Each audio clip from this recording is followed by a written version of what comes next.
តេហេរ៉ង់ហៅការជប់បាញ់ថាមិនសមហេតុផលបន្ទាប់ពីចោទប្រកាន់ពីការបំពាន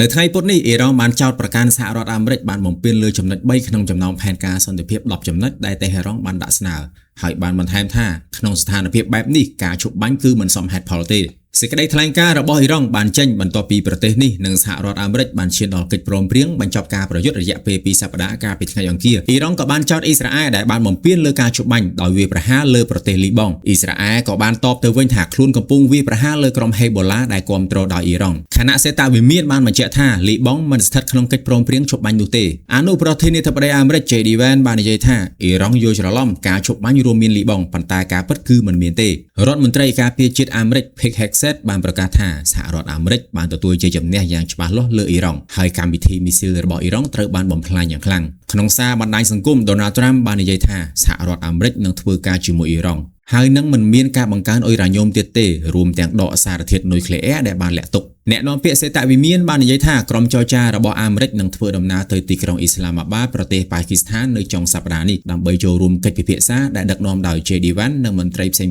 ៗមុននេះ JD Vance បានហៅកិច្ចព្រមព្រៀងនេះថាជាការជប់បាញ់មិនថិតថេរខណៈការវាយប្រហារនៅតែបន្តកើតមាននៅតំបន់ Persian Gulf Donald Trump ក៏បានប្រមានអំពីប្រទេសណាដែលផ្គត់ផ្គង់អាវុធឲ្យអ៊ីរ៉ង់នឹងត្រូវគេដាក់ទណ្ឌកម្មពន្ធ 50% លើទំនិញទាំងអស់ដែលលក់ទៅអាមេរិកទោះបីមានកិច្ចព្រមព្រៀងក៏ដោយការវាយប្រហារថ្មីៗនៅតំបន់ Persian Gulf នៅតែបន្តអារ៉ាប់រួមនិងគូវ៉ាតបានរាយការណ៍ថាបានទប់ស្កាត់មីស៊ីលនិងដ្រូនពីអ៊ីរ៉ង់ខណៈរោងចក្រចម្រាញ់ប្រេងមួយនៅកោះឡាវ៉ាន់ត្រូវបានវាយប្រហារផ្នែកផ្សេងទៀត Pete Hegseth បាននិយាយថា Strait of Hormuz បានបើកឡើងវិញហើយយោធាអាមេរិកនឹងនៅតែមានវត្តមានដើម្បីធានាថាអ៊ីរ៉ង់គោរពការជប់បាញ់លោកសេធីរុំអ្នកជំនាញជួញដូរហាងឆេងមាសនិងរូបិយប័ណ្ណអន្តរជាតិបានឲ្យដឹងថាទិសដៅតម្លៃប្រេងនៅពេលក្រោយនឹងអាស្រ័យទៅលើថាតើការចរចាអាចនាំឲ្យមានកិច្ចព្រមព្រៀងយូរអង្វែងនិងការស្ដារឡើងវិញនៃការផ្គត់ផ្គង់ប្រេងតាម Strait of Hormuz ឬអត់ហើយកត្តានេះនឹងជះឥទ្ធិពលយ៉ាងសំខាន់ទៅលើតម្លៃមាសប្រសិនបើច្រក Hormuz បើកដំណើរការមានស្ថិរភាពតម្លៃមាសនឹងហក់ឡើងត្រឡប់លើឆ្ងាយតែម្ដង